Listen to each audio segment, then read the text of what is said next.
To paraphrase Mark Twain, losing weight is easy. I've done it dozens of times. You've lost weight before, many times, but it almost always comes back, sometimes with a vengeance. Why is it so difficult to keep the weight off after you lose it? That's exactly what we're going to cover in this video, plus specific practical steps that you can keep the weight off forever. So why is it so hard to keep the weight off after you lose it? What most people think is that your metabolism slows down, and that is actually true. Metabolism is the amount of calories it takes to maintain your weight, and it takes fewer calories to maintain a lower weight than it do to maintain a higher weight. But your metabolism drops only proportionally to the weight that you lose. So it's not really the metabolism that's at fault. There are 4 components of what's called total daily energy expenditure. And these components are 1, metabolism, but that's just 1 out of 4. Another one is exercise, no surprises there.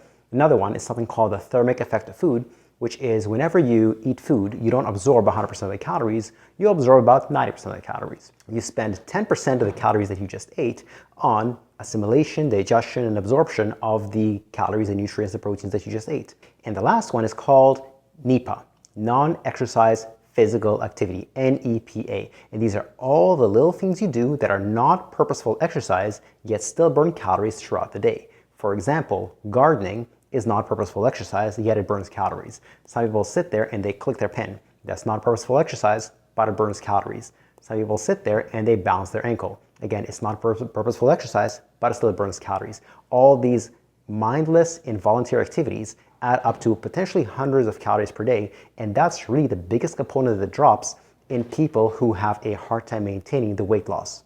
Furthermore, let's talk about the psychology of weight loss versus weight maintenance. There is a world of difference. Weight loss is motivating. You see progress because the scale is going down, down, down.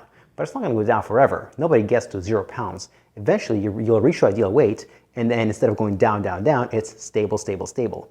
So the psychology of weight loss is very different than weight maintenance. With weight maintenance, the goal is to not regain as opposed to continued losses. So it's kind of stagnation. So how can you be okay with stagnation? Stay tuned because we'll talk about that in a minute.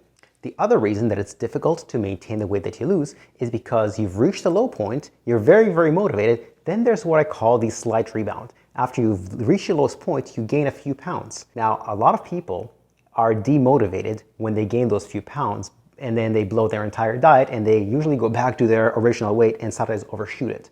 Now, it's helpful to know that the slight rebound is a very normal phenomenon.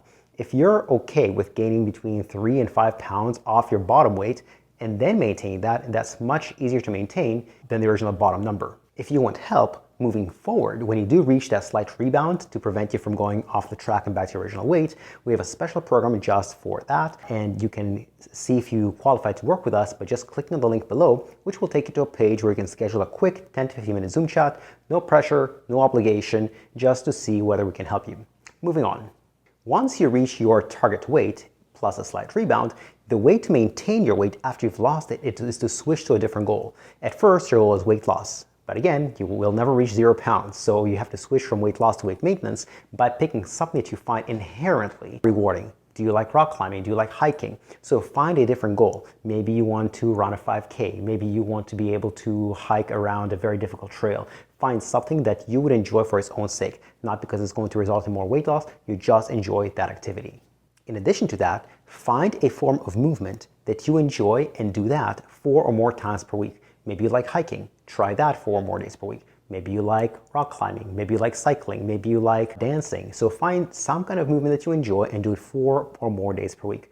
One of the only commonalities between people who lose weight and maintain it is that they exercise, or at least they have some kind of purposeful physical activity 4 or more days per week. Another tip is that with your diet, you don't have to be completely restrictful forever. All you have to do is you have to meet your quota of fiber and protein. I've discussed fiber and protein requirements in my other videos, so check those out on your screen right now or in the description below. But as long as you've met your quota of fiber and protein for that meal, you can have whatever else you want, including chocolate cake or pizza or anything else. Fiber and protein are inherently filling. So if you fill up on the good stuff, you'll have more room for the bad stuff, which is not really all that bad. You just won't feel as strong a desire for it as if you had that thing first. And finally, my last tip for you to maintain the weight after you lose it is to take some kind of measurement regularly.